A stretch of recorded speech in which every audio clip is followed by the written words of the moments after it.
नमस्ते, मेरा नाम निकिता मिश्रा है और आप देख रहे हैं बोलता हिंदुस्तान। दुनिया के सबसे अमीर देशों में गिने जाने वाले नॉर्वे का सरकारी वेल्थ फंड, जिसके पास करीब 1.5 ट्रिलियन डॉलर से ज्यादा की संपत्ति है, उसने फैसला किया है कि वह अब अडानी ग्रीन एनर्जी को अपने पोर्टफोलियो से बाहर कर रहा है।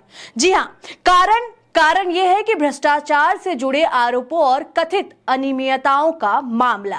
अब जरा सोचिए, नॉर्वे का फंड जो दुनिया भर में हजारों कंपनियों में निवेश करता है, वो कहता है कि हमें रिस्क दिख रहा है, लेकिन हमारे यहाँ सब कुछ ठीक ठाक है। यह वही अडानी ग्रुप है जिसे कभी भारत की विकास गाथा का पोस्टर बॉय बताया गया। पोर्ट से लेकर एयरपोर्ट तक, कोयला से लेकर ग्रीन एनर्जी तक, हर सेक्टर में तेज रफ्तार विस्तार और हर बड़े प्रोजेक्ट के साथ एक ही लाइन, नया भारत नई उड़ान। लेकिन फिर आया साल 2023, जब अमेरिकी शॉर्ट सेलर फर्म हिंडनबर्ग ने एक रिपोर्ट जारी की। रिपोर्ट में स्टॉक मैनिपुलेशन, ओवर वैल्यूएशन और कर्ज जैसे गंभीर आरोप लगाए गए। अडानी ग्रुप के इन आरोपों को सिरे से खारिज किया। आपको बता दें कि ये सारे आरोपों को अडानी ग्रुप ने सिरे से खारिज कर दिया था।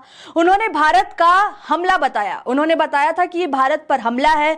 सरकार ने भी कहा हमारी एजेंसियां अपना काम कर रही हैं। शेयर बाजार में तूफान आया। कुछ ही दिनों में अरबों डॉलर का मार्केट कैप उड़ गया। फिर धीरे धीरे रिकवरी हुई और कहानी आगे बढ़ गई, लेकिन विवादों की फाइल बंद नहीं हुई। अब नॉर्वे का वेल्थ फंड, जो अपने सख्त एथिकल गाइडलाइंस के लिए जाना जाता है, कहता है कि अडानी ग्रीन एनर्जी को बाहर किया जा रहा है। फंड की एथिक्स काउंसलिंग का कहना है कि कंपनी पर लगे भ्रष्टाचार से जुड़े आरोपों और जांचों को देखते हुए अस्वीकार्य जोखिम है। यानी दुनिया कह रही है कि सावधानी बरतिए और हम कह रहे हैं सब चंगा सी।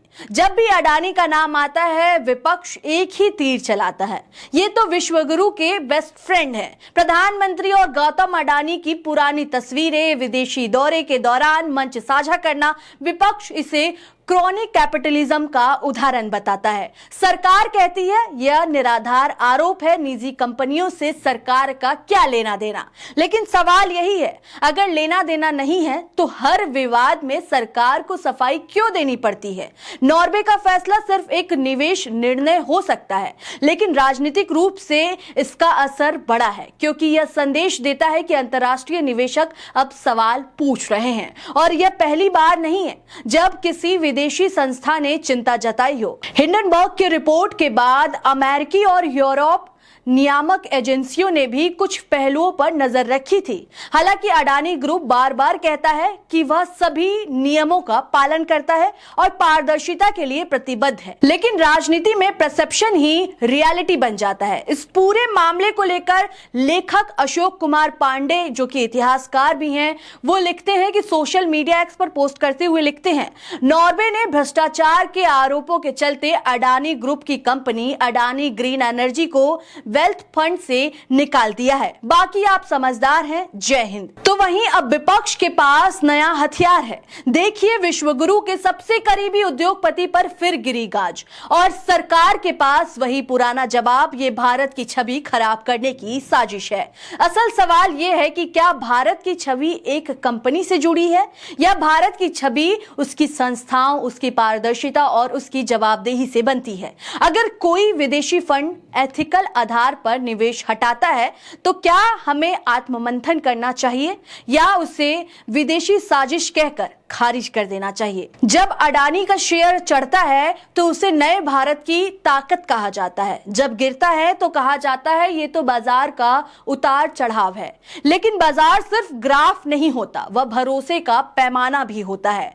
नॉर्वे का फैसला अडानी ग्रुप को कितना आर्थिक झटका देगा यह अलग बात है, लेकिन राजनीतिक रूप से यह संदेश देता है कि विश्वगुरु के बेस्ट फ्रेंड पर अंतर्राष्ट्रीय निगाहें टिकी हुई हैं। और अंत में सवाल यही है, क्या भारत में कॉर्पोरेट और सत्ता के रिश्ते पारदर्शी हैं? क्या जांच एजेंसियां पूरी स्वतंत्रता से काम कर रही हैं? और क्या हम आलोचना को देश विरोधी कहकर टाल देंगे? क्योंकि अगर हर बार गाज गिरती रहे और हर बार कहा जाए कुछ नहीं हुआ, तो जनता एक दिन पूछेगी गाज बादलों पर गिर रही है या सीधे सिस्टम पर?